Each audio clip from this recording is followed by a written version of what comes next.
नमस्कार। आज हम कर्म के फल को समझने के लिए एक बहुत ही पुरानी और दिलचस्प कहानी सुनने जा रहे हैं। कहानी का नाम है कर्म का फल, एक ईमानदार लकड़हारे की कहानी। तो चलिए, बिना देर किए सीधे इस कहानी में चलते हैं। कहानी की शुरुआत होती है एक घर से, जहां एक पत्नी अपने पति से ये कह रही हैं। सोचिए, ये सिर्फ एक सवाल नहीं है, बल्कि एक पूरे परिवार की मजबूरी और उनकी आर्थिक तंगी की सच्चाई है। और बस यही से इस कहानी का असली संघर्ष सामने आता है। तो सबसे पहले मिलते हैं कहानी के मुख्य किरदार से। ये कहानी है कासगंज गांव में रहने वाले एक बहुत ही ईमानदार लकड़हारे की, जिसके कंधों पर अपने पूरे परिवार की जिम्मेदारियों का बोझ है। नाम है इसका रामू। रामू बहुत मेहनती इंसान था और जो भी थोड़ा बहुत उसके पास था उसी में खुश रहता था। लेकिन उसकी कमाई इतनी कम थी कि अपनी पत्नी और 2 बच्चों का गुजारा करना भी दिन ब दिन मुश्किल होता जा रहा था। और अब बात करते हैं कहानी के विलन की, यानी उस शख्स की जो रामू और उसके जैसे ना जाने कितने ही लोगों की मुश्किलों की असली वजह था। मिलिए सेठ लालचंद से, जो अपने लालच और अन्याय के लिए पूरे इलाके में जाना जाता था। देखिए, ये जो परेशानी थी वो सिर्फ रामू की नहीं थी। सेठ लालचंद तो हर किसी का शोषण करता था। लकड़हारों की शिकायतें बिल्कुल आम थीं। कोई कहता कि सेठ छोटे छोटे बहाने बनाकर पगार काट लेता है, तो किसी की आधी पगार तो बस पुराने उधार के ब्याज में ही खत्म हो जाती थी। हद तो तब हो गई जब एक लकड़हारे को अपनी बीमार बेटी के लिए 2 दिन की छुट्टी लेना भी बहुत भारी पड़ गया।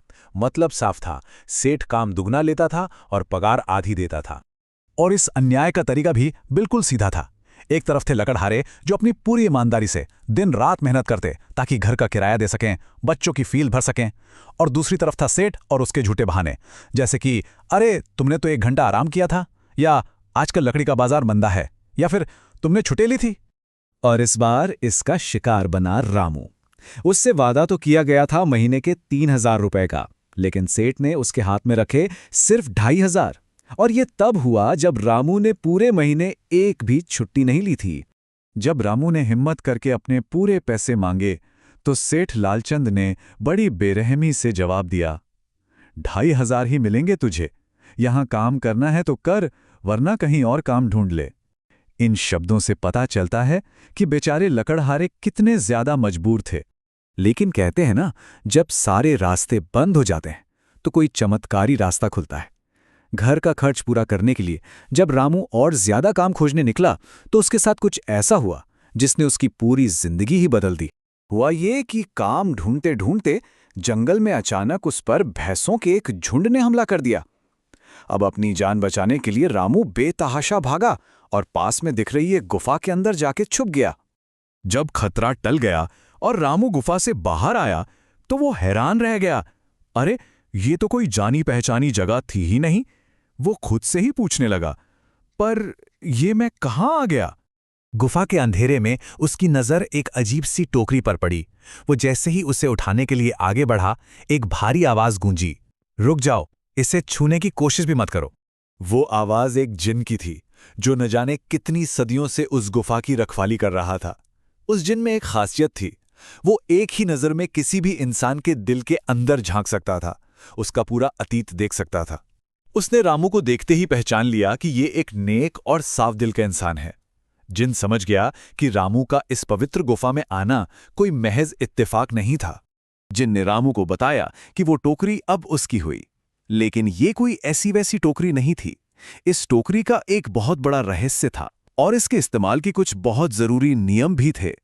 तो टोकरी के नियम बड़े सीधे थे पर बहुत अहम थे। पहला नियम, टोकरी में कोई एक चीज रखनी है। दूसरा, वो चीज अपने आप कई गुना बढ़ जाएगी।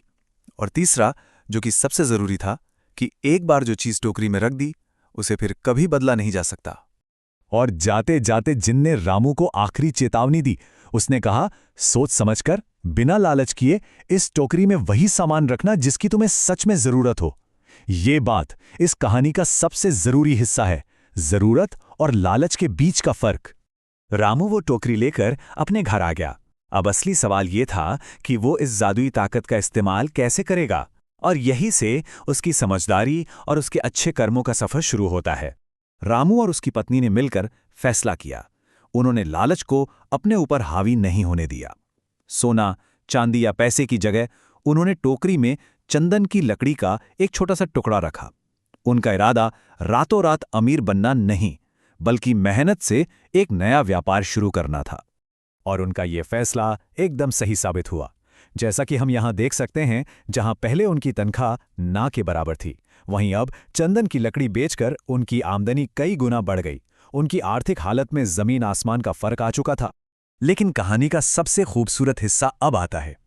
रामू सिर्फ अपनी कामयाबी से खुश नहीं हुआ, उसने सोचा, अगर मेरा भला हो रहा है तो मैं उन सब का भला क्यों न करूं।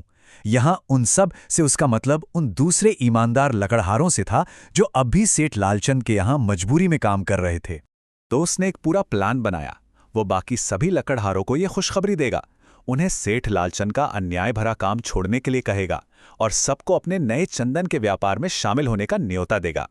उसका एक ही मकसद था, सब मिलकर मेहनत करेंगे और सब मिलकर तरक्की करेंगे। तो इस कहानी से क्या सीखने को मिलता है? असल इनाम वो जादुई टोकरी नहीं थी, नहीं, असल इनाम तो वो मौका था जिससे रामू ने सिर्फ अपने लिए नहीं बल्कि अपने पूरे समाज के लिए एक अच्छा और खुशहाल जीवन बनाया। यही तो कर्म का सच्चा फल है। जो हमें मिलता है वो इतना जरूरी नहीं जितना जरूरी ये है कि जो मिला है हम उसका करते क्या हैं। और अब इस कहानी को एक सवाल के साथ यहीं छोड़ते हैं। जरा सोचिए, अगर किसी को वो जादुई टोकरी मिल जाए और सिर्फ एक चीज चुनने का मौका हो, तो उस टोकरी में क्या डालना सबसे सही फैसला होगा? ये वाकई एक सोचने वाली बात है।